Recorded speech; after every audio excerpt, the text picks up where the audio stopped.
2040 தற்போதுள்ள இயந்திர அறிவியல் உலகம் அழிந்துவிடும். அதன் பிறகு இயற்கையோடு இணைந்த மனித வாழ்க்கை ஆரம்பமாகிவிடும். அப்போ இயற்கையோடு இணைந்த மனித வாழ்க்கையில் அங்கே ஒரு நடைமுறை என்னன்னாக்கா இப்போ அங்கே கண்டிப்பாக அனைவரும் திருமணம் செய்து கொள்ள வேண்டும். திருமணம் செய்யாமல் யாரும் வாழக்கூடாது. 18 வயசில் திருமணம் பண்ணிடணும் அப்படின்னு சொல்லிட்டு ஒரு கண்டிப்பான சட்டம். அதை யாருமே மீறக்கூடாது. எந்த ஒரு வயதிலும் தனியாக வாழக்கூடாது. திருமணம் செய்யாமல் தனியாக வாழவே கூடாது. துணை இல்லாமல் வாழவே கூடாது அப்படின்னு ஒரு சட்டம் அங்கே இருக்குது. அப்புறம் பார்த்திங்கன்னா திருமணம் செய்து கொள்ளாமல்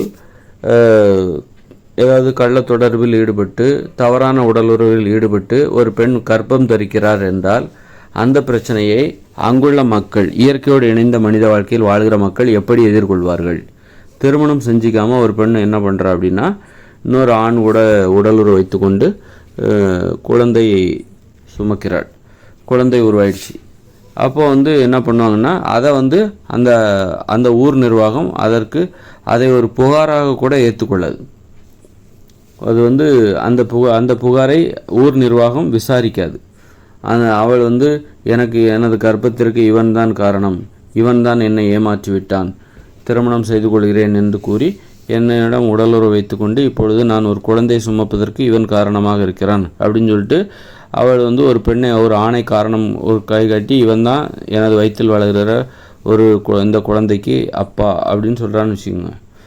அந்த புகாரை அந்த அந்த இயற்கையோடு இணைந்த மனித வாழ்க்கையில் வாழ்கிற மக்கள் ஏற்றுக்கவே மாட்டாங்க. ஏன்னா எடுத்து விசாரிக்கவே மாட்டாங்க. ஏன்னா அங்கே ஒரு நடைமுறை இருக்குது. என்னென்னாக்கா நீங்கள் காதலிக்கும் போதே உங்கள் உறவை அங்கே பதிவு செய்ய வேண்டும். காதல் நிர்வாகம் காதல் உறவு என்பது பதிவு செய்யப்பட வேண்டும். நாங்கள் இருவரும் காதலிக்கிறோம் என்று பதிவு செய்யப்பட வேண்டும். அப்புறம் கல்யாணம் பண்ணும்போதும் கல்யாணத்தையும் பதிவு செய்யணும். பதிவு செய்துவிட்டு அப்புறம் குழந்தை பெறுவதற்கு அனுமதி வாங்க வேண்டும். கல்யாணம் 18 வயசில் கல்யாணம் கண்டிப்பாக பண்ணி ஆகணும். 16 வயசுலேயே காதலிப்பதற்கான அனுமதி. திருமணம் செய்கிறவர்கள் 3 மாதம் திருமணத்திற்கு முன்பாக அவர்கள் காதலித்திருக்க வேண்டும். காதலித்த பிறகுதான் அவர்கள் திருமணத்திற்கு ஒப்புதல் வழங்கப்படும். திருமணத்திற்கு முன்பு கண்டிப்பாக 3 மாதம் அவர்கள் காதலித்திருக்க வேண்டும். காதல் உறவை பதிவு செய்த பிறகு 3 மாதம் காதலித்த பிறகுதான் அவர்கள் திருமணத்திற்கே அவர்களுக்கு சம்மதம் வழங்கப்படும். திருமணம் செய்து கொண்ட பிறகு ஒரு 18 வயசில் திருமணம் செய்து கொண்ட பிறகு 1 வருடம் குழந்தை பெற்றுக்கொள்ளக்கூடாது. 1 வருடம் அவர்கள் 1 வருடம் கடந்த நிலையிலும் அவர்கள் கணவன் மனைவியாக தொடர்ந்து வாழ விரும்புகிறார்களா என்பதை பார்த்த பிறகுதான் அவர்கள் அவர்களுக்கு குழந்தை பெற்றுக்கொள்வதற்கு அவர்கள் விண்ணப்பிக்கணும். ஊர் நிர்வாகத்திடம் அனுமதி கேட்கணும். அப்போ தான் ஊர் நிர்வாகம் அனுமதி கொடுக்கும். கொடுத்த பிறகு அதன் பிறகுதான் அவர்கள் குழந்தை பெற்றுக்கொள்வதற்கான அந்த முயற்சியில் ஈடுபட வேண்டும். அதற்கு முன்பு உடலுறவு வைத்துக் கொள்வார்கள். ஆனால் கர்ப்பம் தரிக்காமல் பார்த்து கொள்வார்கள். இயற்கையான கருத்தடை முறைகளை பயன்படுத்தி கர்ப்பம் தரிக்காமல் பார்த்து கொள்வார்கள்.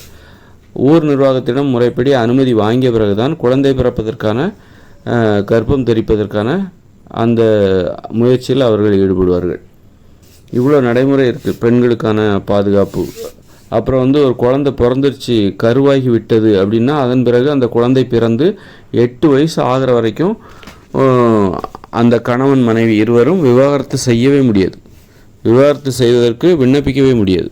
அது ஏற்றுக்கொண்டு விசாரிக்கப்படவே மாட்டாது. ஏன்னா ஒரு குழந்தைக்கு அப்பா அம்மா தேவை. அந்த இரத்த உறவோடு தொடர்புடைய அந்த அப்பா அம்மாங்கிறது ஒரு குழந்தையின் பிறப்புரிமையாக இருக்கிறது, வாழ்வுரிமையாக இருக்கிறது. அதனால் திருமணத்திற்கு அந்த குழந்தை கருவாகி விட்டாலே அந்த வயிற்றில் ஒரு பெண்ணின் வயிற்றில் ஒரு குழந்தை உருவாகிவிட்டாலே உருவாகிவிட்டாலே அதன் பிறகு அந்த குழந்தை பிறந்து 8 வருடம் அந்த குழந்தைக்கு 8 வயது ஆகும் வரைக்கும் அந்த கணவன் மனைவி விவாகரத்துக்கு விண்ணப்பிக்கவே முடியாது.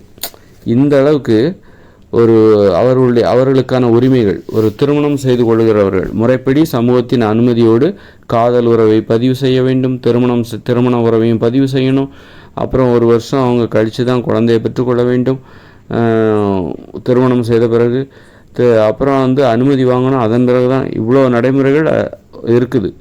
இது எல்லாம் தாண்டி ஒருத்தன் என்னை ஏமாற்றிட்டான், என்னை கல்யாணம் பண்ணிக்கிறேன்னு சொல்லிட்டு என்னை ஏமாற்றிட்டான் அப்படின்னு ஒரு பெண் வயிற்றில் ஒரு பிள்ளையை சுமந்து கொண்டு வருகிறார் அப்படின்னா அந்த பெண்ணின் புகார் ஏற்றுக்கொள்ளப்படாது.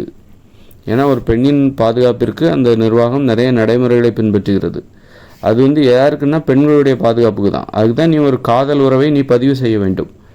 பதிவு செய்யாமல் நீ எதுக்கு அவன் காதலிக்கிறான்னு சொல்கிறத நீ ஏன் நம்பின? அவன் உண்மையிலே காதலிக்கிறான் அப்படின்னா அந்த காதல் உறவை நீ பதிவு செய்திருக்க வேண்டும்.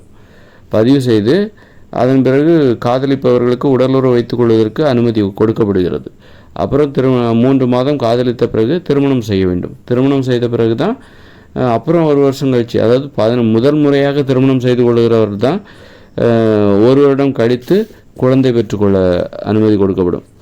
நீ வந்து 2வது முறை, முதல் முறை திருமணம் செய்து அது விவாகரத்தில் முடிவடைந்து 2வது திருமணம் செய்து கொள்கிறார்கள், அவங்களுக்கு வந்து அந்த முதல் திருமணம் செய்து கொண்ட பிறகு முதல் வருடம் வந்து குழந்தை பெற்றுக்கொள்ள அனுமதி கொடுக்கப்படாது, 1 வருடம் கழித்து தான் அனுமதி தரப்படும். அப்படிங்கிற விதிமுறையை நம்ம ஒரு 6 மாதமாக குறைத்து கொள்ளலாம். இப்படியெல்லாம் வந்து ஒரு திருமண உறவில் வந்து பாதுகாப்பாக இருக்கணும். நிறைய விதிமுறைகள் வந்து மக்களுக்கு சாதகமாக இருக்கிறது. அப்படி இருக்கும்போது ஒருத்தன் வந்து என்னை ஏமாற்றிட்டான், அவனால் வந்து என் வயிற்றில் நான் ஒரு குழந்தைய சுமக்கிறேன், அவன் என்னை கல்யாணம் பண்ணிக்கிறேன்னு சொன்னான், அதனால தான் நான் அவனோட உடலுறவு வைத்து கொண்டேன் அப்படின்னு ஒரு பெண் வந்து ஒரு ஆணின் மீது புகார் கூறுகிறார் என்றால் அந்த பெண்ணின் புகார் வந்து ஏற்றுக்கொள்ளப்பட மாட்டாது. ஏன்னா ஒரு பெண்ணின் பாதுகாப்பிற்கு அங்கே நிறைய அற்புதமான விதிமுறைகள் இருக்கிறது, சட்டங்கள் இருக்கிறது. அந்த சட்டத்தெல்லாம் மதிக்காமல், கருத்தில் கொள்ளாமல் ஒரு பெண் தன்னிச்சையாக ஒரு ஆணின் விருப்பத்திற்கு இணங்குகிறாள் என்றால் அவளுடைய புகாரை வந்து ஏற்றுக்கொள்ளப்பட மாட்டாள். அப்படிப்பட்ட பெண் வந்து ஒரு குழந்தையை பெற்றெடுக்கிறாள். அப்படிங்கும்போது அந்த குழந்தைக்கு அந்த சமூகத்திலிருந்து நிறைய உரிமைகள் கொடுக்கப்பட மாட்டாது. என்ன உரிமைனா, ஊர் காவலன் என்கிற பொறுப்பு ஒரு பெண் குழந்தையாக ஒரு பெண் வந்து அதுபோன்று தவறான உடலுறவு மூலம் ஒரு குழந்தையை பெற்றெடுக்கிறாள் அப்படின்னா, முறையான வழிமுறைகளை பின்பற்றாமல் தவறான உறவு மூலமாக கள்ளத்தொடர்பு மூலமாக ஒரு குழந்தையை பெற்றெடுக்கிறாள் என்றால் அந்த குழந்தைக்கு என்ன கொடுக்கக்கூடாது? அது பெண் குழந்தையாக இருந்தால் இந்த ஊர் தலைவி என்கிற சுழற்சி முறையில் ஒவ்வொரு பெண்ணும் அங்கு பிறக்கிற அந்த இயற்கையோடு இணைந்த மனித வாழ்க்கையில் பிறக்கிற ஒவ்வொரு பெண் குழந்தைக்கும் சுழற்சி முறையில் அந்த ஊர் தலைவியாகிறதுக்கான வாய்ப்பு கொடுக்கப்படும். 1 மாதம் வந்து ஊர் தலைவியாக இருப்பாங்க. அப்புறம் வந்து அவங்க அந்த பதவியிலிருந்து விடுபட்டு அடுத்து ஒரு கூட்டம் வரும். இப்படி வந்து அனைத்து பெண்களுமே சுழற்சி முறையில் ஒரு ஊரின் தலைவியாக இருப்பார்கள். வெறும் குடும்பத்தின் தலைவி, கூட்டு குடும்பத்தின் தலைவி, தெருவின் தலைவி, இப்படியெல்லாம் இருக்குது. அது மாதிரி ஒரு ஆணாக இருந்தால் அவன் ஊர் காவலன் என்கிற அந்த பொறுப்பு அவனுக்கு வந்து சுழற்சி முறையில் வழங்கப்படும். இது ஒரு மரியாதை. இந்த மரியாதையெல்லாம் நிறுத்தப்படும். அந்த குழந்தைகளுக்கு, தவறான முறையில் பிறக்கப்படுகிற அந்த குழந்தைகளுக்கு இது போன்ற மரியாதைகள் கிடைக்காது. அதுபோன்று குழந்தைகளை பெற்றுக்கொள்கிற பெண்களுக்கும் இது போன்ற மரியாதைகள் கிடைக்காது. ஊர் தலைவியாகிற அந்த சுழற்சி முறையில் ஊர் தலைவியாக ஆகின்ற அந்த வாய்ப்பு என்பது அதுபோன்ற பெண்களுக்கு, அதாவது ஊர் நிர்வாகத்தின் விதிமுறைகளை பின்பற்றாத பெண்களுக்கு, தன்னிச்சையாக செயல்படுகிற பெண்களுக்கு இது போன்று அவர்களுக்கு ஊர் தலைவியாக ஆகின்ற வாய்ப்பு மறுக்கப்படும். இது போன்ற தண்டனைகள் வேறு இன்னும் என்ன தண்டனைலாம் கொடுக்கலான்னு சொல்லிட்டு அங்கே அப்போது வாழ்கிற அந்த இயற்கையோடு இணைந்த மனித வாழ்க்கையில் வாழ்கிற மக்களே தீர்மானித்துக் கொள்வார்கள்.